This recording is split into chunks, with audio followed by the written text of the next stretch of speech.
Welcome back to Hedgehogs 4. Today we're going to look at the steps it takes to smoke a whole chicken. What I have here is 2 whole chickens and it's chicken soak. And what this is part of my brine. Some people like to brine, some people don't like to brine. Me, if I can help it, I'm brining.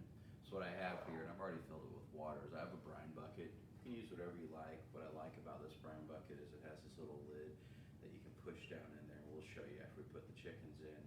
It just helps keep them in the brine so part of them's not floating above it and then missing the whole purpose of the brine. Brines are whatever you want them to be. Some people use salt, some people like to use a broth. Me, I like to use Cosmos chicken soak. For this, it's just going to be over 1 cup. We're going to eyeball it right now, but if you want to come up here to the brine bucket, what we're doing is we're just going and putting that in there. And after that, pull it out with my handy dandy whisker. Stir this up real good.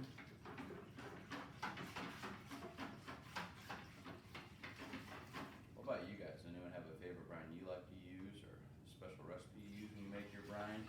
If there is one, put it down there in the comments. Share with the folks if you like to, and if not, that's okay as well.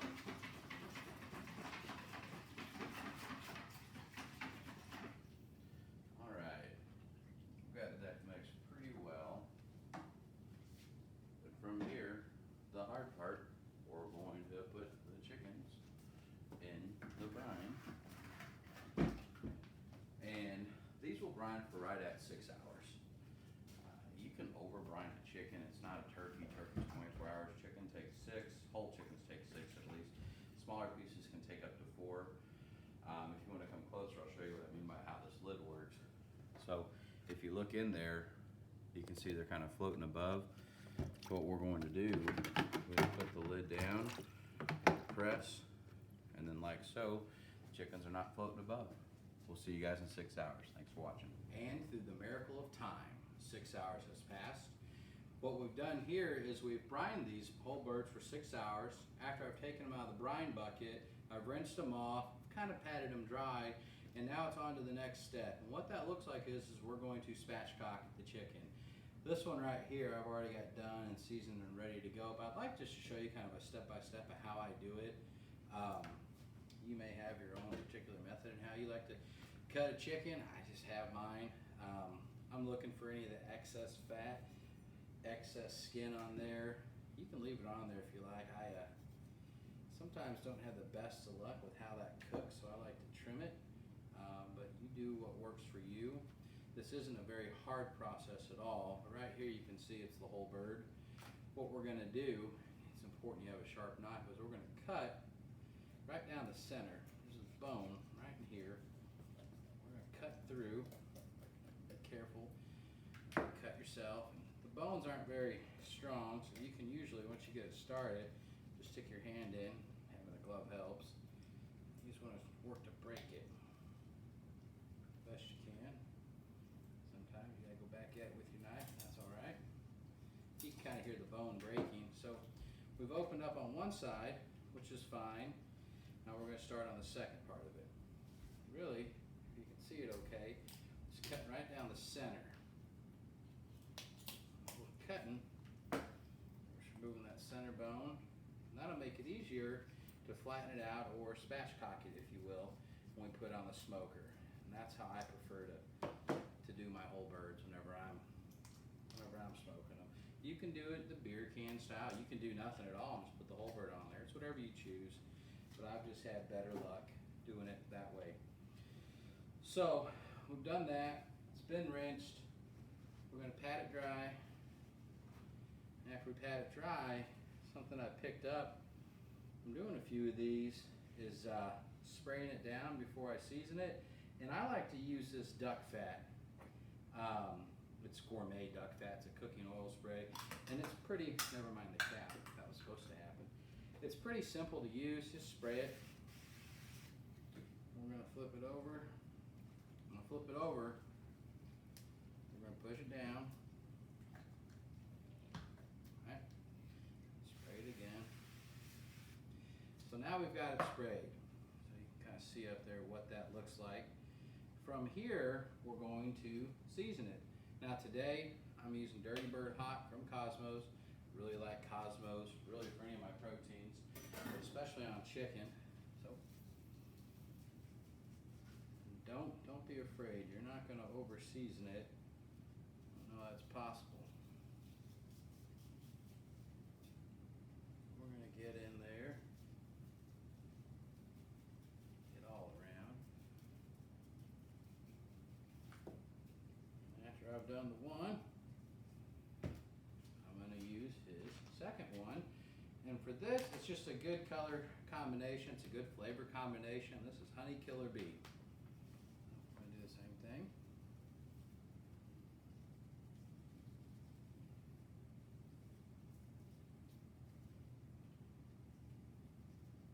So now, it's nice, it's seasoned, it's ready to go. Our smoker's outside. We're using lump charcoal, Blues Hog. Got it about 250 degrees. Using cherry wood to smoke these with as well. We're going to take these out to the smoker. Probably take 2.5 to 3 hours. And when I put it on the smoker, I'll show you how I place them, because there's different parts of the chicken that can take different heats. This part right here, whenever I'm ready to pull it, I'm usually pulling it at about 180 degrees. On the front part of the breast, I'm looking at about 160 degrees. But as you put this on the smoker, that's toward the fire side. It just protects the breast meat a little bit better.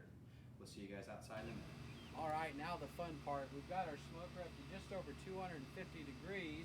We're using Blues Hog lump charcoal with Blues Hog cherry wood. Probably my go-to lump, if I'm being honest with you. It burns consistent, it lasts a long time. If you can get your hands on it, get as much as you can. If you want to come closer, we're going to open this up, and what we're going to do when we're putting it on there, set it like so, and again, it's down. The dark meat side is towards the flame. Your breast, your white meat side is away from the flame. And we're going to do the same with this one right here. Make sure they got a little space in between them. You don't necessarily want them touching. A good even cook. It's down, it's flat. We're going to close this up. We'll check on these here in the next couple hours. See you in a couple hours, guys. All right, so we're an hour in, and what we're going to do is we're just going to open up and check and see how it's doing. I like to make sure, spray them down. This is just a little apple juice, apple cider vinegar, and imitation butter. It's open, it's closed. See you guys in an hour. All right, guys, we're right at 3 hours in. I just did a temp on them, and they're right at the 165 mark. So what we're gonna do is we're gonna pull them inside. Oh yeah, that looks good. Skin looks good, it smells good. We're gonna take these inside. We're gonna rest for probably let them rest for about 15 minutes, and then we'll cut into them. See you soon. All right, guys, so we've had a chance to let this rest for 15 minutes. And just to recap, this morning I did a brine. I used a chicken soak from Cosmos. It soaks for 6 hours. After that, we pulled it out, we rinsed it off, we patted it dry. From there, we spatchcocked it, cut it out, pushed it flat, and then we seasoned it. Before we seasoned it, I used this gourmet duck fat cooking spray. You use whatever you like. I just happen to like to use this. And we seasoned it with Dirty Bird Hot and Cosmos Honey Killer Bee. From there, we had our smoker at just over 250 degrees using Blues Hog lump charcoal and Blues Hog cherry wood. We smoked it for right at 3 hours. We spritzed it every hour. Now, we've brought it inside. We've let it rest. We're going to cut into it and see how it turned out. And hopefully it turned out pretty good. When I'm doing it, sometimes I'll cut it straight down the middle. Or,